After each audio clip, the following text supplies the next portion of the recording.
I don't know who invented dragons. Now I know not one person invented dragons, but they do show up in almost every culture and mythology around the world, and they're all very surprisingly similar. When I say dragon, you're either thinking of European winged beastie or long Asian snake boy. But what about this one, or this one, or all of these? And according to all the studies I read, these two also count. Which leads me to ask a question I never thought I was going to ask in my life. What is a dragon? It sounds dumb, but you kind of understand why scientifically we should understand what a dragon is for this video. It turns out any big hybrid lizard beast from mythology. There are big hybrid lizard and snake beasts from mythology that aren't dragons, but the point is that all dragon lore is so similar, it's kind of obvious. Like they all have scales, they're all hybrids, and they all involve water in some sense or another. But most of them can fly, have horns, some of them have beards, hate the sun or thunder and lightning, can control rain, guard treasure, and have really bad breath.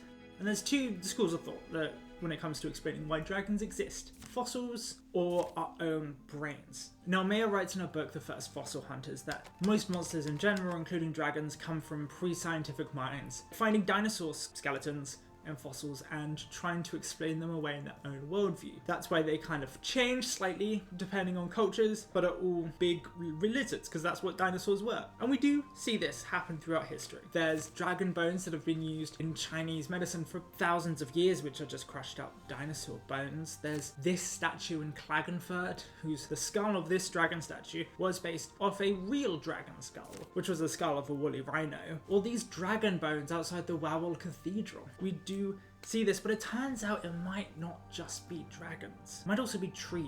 This study talks about trees in the Carboniferous period. Now these trees are 100 feet tall, 12 feet wide, and have really scaly bark. When fossilized and, broken up, these fossils do look like dragon hide. And it's not just that, but parts of these trees also look like a dragon's foot. They go a step further and they show a map with places that have really deep and rich and specific dragon lore, and places that have a lot of Carboniferous plant fossils. And they're a pretty close match, especially in the UK. Now, the Carboniferous period was when, millions of years ago, the world was in Pangaea, which means all of the countries were connected into one giant landmass. So a few very prolific species could be found fossilized all around the world in all current climates. So it makes sense. There is, however, a problem with both of these theories, all of these theories that involve finding fossils. Is that not only the form of all dragons, but the mythologies behind them are so similar around the world. That can't come from us misinterpreting different bones, essentially, of completely different animals. So some say it must come from our own brains. Blurst, for example, says that he sees motifs that appear in cultures all around the world. And one of those is monsters. In some degree, all humans believe in and invent monsters, right?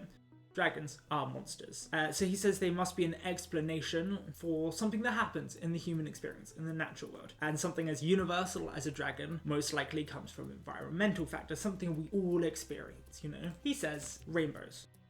Blurst thinks dragons are rainbows because they're all connected with water, the rain, sun, lightning. Snakes are long and look like a rainbow and then are mixed with the body parts of warm-blooded animals, is what he says. I don't think he's right. I don't think a rainbow is a dragon, because if so, then why would cultures like Norse have different rainbow and dragon mythologies? An explanation for the natural world does make sense. And another researcher, Jones, writes in his book An Instinct for Dragons that he thinks dragons are a morphing of three primal fears: snakes, cats, and birds. The story goes, he's a professor who is writing a lecture about the vervet monkey. The vervet monkey has three distinct alarm calls for a bird of prey, a big cat, and a snake. And what the monkeys do depends on the call, and it's an immediate reaction. What he says is that somewhere along the evolutionary line, our tiny stupid monkey brains it was so important to our survival that we had these responses, that it was ingrained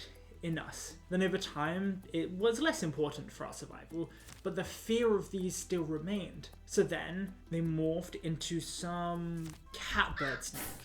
There is evidence for this, or at least he argues that there is. The Tang child, for example. The Tang child, if you didn't know, was found in the 20s. It is an Australopithecus skeleton and remains that was found in South Africa with a bunch of other animal remains.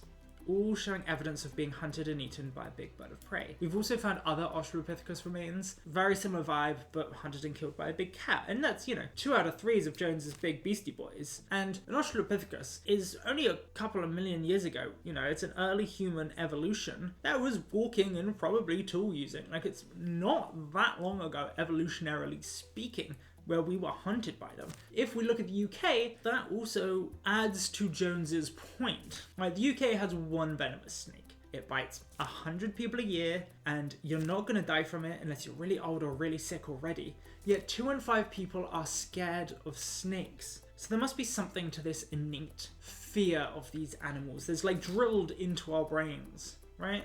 That was the first part of his book. The second part of his book goes on to explain away the rest of the dragon.